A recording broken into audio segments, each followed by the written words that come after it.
तर खास करून महाराष्ट्रातल्या सर्व शेतकऱ्याला सांगू इच्छितो की आजपासून म्हणजे आज 27 मे पासून कंप्लीट 11 दिवस पाऊस येण्याचा राहिलेला आहे. म्हणून सर्व शेतकऱ्यांनी 11 दिवसापर्यंत म्हणजे ह्या 11 दिवसामध्ये म्हणजे 7 जूनपर्यंत तुम्ही तुमची शेतीची कामे करून घ्या. कारण की राज्यामध्ये काय होणार आहे, जूनच्या 7-8 जूनच्या नंतर देखील मान्सूनचा पाऊस येणार आहे. पण त्या अगोदरच काय होणार आहे की तुम्हाला एक सांगू इच्छितो की 31 मे पासून राज्यामध्ये काय होणार आहे, 31 मे पासून ते 6-7 जूनपर्यंत म्हणजे महाराष्ट्रामध्ये पूर्व विदर्भ, पश्चिम विदर्भ, दक्षिण महाराष्ट्र, उत्तर महाराष्ट्र, कोकणपट्टी, खानदेश, मराठवाडा या विभागामध्ये काय होणार आहे, 31 मे पासून ते 5-6 जूनपर्यंत दररोज वेगवेगळ्या भागात चांगला जोराचा पाऊस पडणार आहे. काही काही ठिकाणी ओढे नाले वाहणारा पडणार आहे, काही काही ठिकाणी रिमझिम पडेल, काही काही ठिकाणी विजेच्या कडकासह पण जिल्ह्यात मात्र खूप ठिकाणी पावसाची हजेरी लावणार आहे. म्हणून हा अंदाज सर्व शेतकऱ्यांनी लक्षात द्यायचा म्हणजे 6 जूनपर्यंत.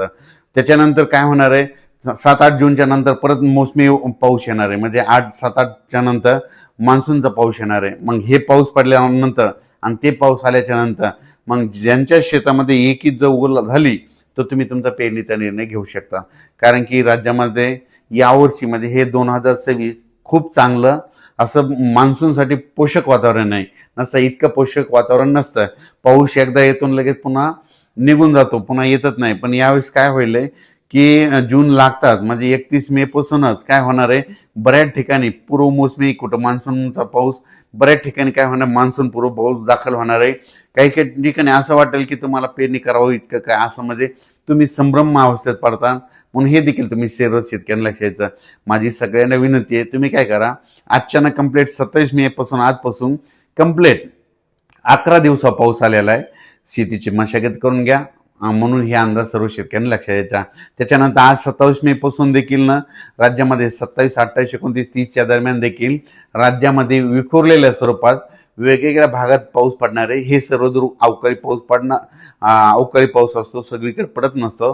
पण विखुरलेल्या स्वरूपाचा हे आणखीन 30 मे पर्यंत असाच अवकाळी पाऊस आहे. म्हणून हे देखील लक्षात द्यायचं. पण 31च्या नंतर 31 मे ते 1, 2, 3, 4, 5 जूनपर्यंत बऱ्याच ठिकाणी चांगला पूर्वमोसमी पाऊस बरसणार आहे. म्हणून हे देखील लक्षात घ्यायचं. आणि त्यानंतर लगेच 7-8 जूनच्या नंतर लगेच मान्सूनचा पाऊस यायला आहे आणि मान्सूनसाठी खूप पोषक वातावरण आहे. म्हणून हे अंदाज लक्षात घ्यायचा. तसेच पण परिस्थिती अशी आहे की तुम्हाला एक सांगू इच्छितो, 31 मेच्या अगोदर कधी पडलेला पाऊस ते अवकाळी गृहीत धरायचा आणि 1 जूनच्या नंतर कधी तो मान्सूनचा पाऊस असतो. म्हणून हे कंपल्सरी म्हणजे सर्व शेतकऱ्यांनी ही गोष्ट लक्षात द्यायची. 1 जून नंतर पडलेला मान्सूनचाच पाऊस असतो. पण काय झालं, हल्ली तज्ज्ञ त्याला अवकाळी स्वरूपात समजतात. म्हणून हे देखील तुम्हाला सांगू इच्छितो, जे पुढं आलेलं जे बाष्प आहे म्हणजे मान्सून निघतात तर एखाद्या वेळेस तुम्हाला सांगतो की संपूर्ण पाऊस एखाद्याच सगळीकडे दाखल होत नसतंय. पण काही काही बाष्प असतं, जे आबाष्प असतं ते पुढं येतं, कोणत्या शॉर्टकट मार्गाने येतं, त्याच्यामुळे ते पडतंय. पण त्याला लोक काय म्हणतात, अवकाळी म्हणतात. पण तुम्हाला सांगतो 1 जून नंतर पडलेला कधी पाऊस हे मान्सूनचा गृहीत धरायचा. म्हणून हे देखील सर्व शेतकऱ्यांना लक्षात द्यायचं. 31 मेच्या अगोदरचा संपूर्ण पाऊस अवकाळी स्वरूपाचा गृहीत कधी पण धरायचा. पण राज्यात मात्र मान्सूनसाठी खूप पोषक वातावरण आहे. मग तुम्ही तुमच्या सर्वप्रथम शेतीची कामे करून घ्या. पावसाचं काम करीन, त्याच्यामुळं ते याच्या अगोदर आपण आपले कामं करून घेण्यासाठी सर्व शेतकऱ्यांनी तयारी ठेवावी. यावर्षी मात्र मान्सूनसाठी खूप पोषक वातावरण आहे. जूनच्या काही भागामध्ये पहिल्या आठवड्यात देखील ना पेरण्या चालू झालेल्या दिसतील, काही भागामध्ये दुसऱ्या आठवड्यामध्ये पेरण्या होतील आणि काही याच्यातून काही जर शेतकरी उरले आणि ज्यांच्या कोणाचे वापसं नसेल, काही नसेल तर ते जूनच्या शेवटच्या आठवड्यात पेरण्या होतील. पण यावर्षी मात्र पेरणीसाठी पहिला आणि दुसऱ्या आठवड्यामध्ये मान्सून येणार. पण त्याच्यामुळे चांगलं वातावरण आहे. म्हणून हे देखील सर्व शेतकऱ्यांनी लक्ष द्यायचं आणि आपण आपल्या शेतकऱ्यांनी शेतीची कामे करून घ्यायची. तेलंगणातल्या सर्व शेतकऱ्याला सांगू इच्छितो की तुमच्याकडे देखील मान्सूनचा पाऊस खूप चांगला जोरदार बरसणार आहे. म्हणून तुम्ही तुमची शेतीची कामे करून घ्या. त्याच्यानंतर आंध्र प्रदेश आणि कर्नाटकच्या शेतकऱ्याला सांगू इच्छितो तुमच्याकडे देखील खूप जोराचा पाऊस पडणार आहे. म्हणून तुम्ही शेतीची कामे करून घ्या. पण राज्यात मात्र 1 जूनच्या नंतर चांगलं पावसाळी वातावरण तयार होणार आहे.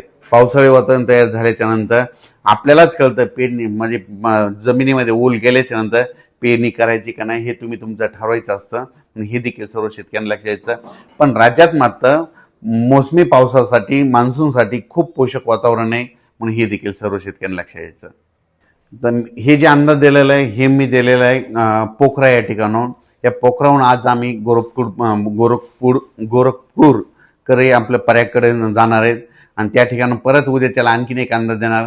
नंतर दररोजचे दररोज अपडेट दिले जातील आणि शेतकऱ्याला मात्र यावर्षी पेरणीसाठी योग्य नियोजन कसं होईल, शेतकऱ्याच्या पेरण्या कशा होतील याचं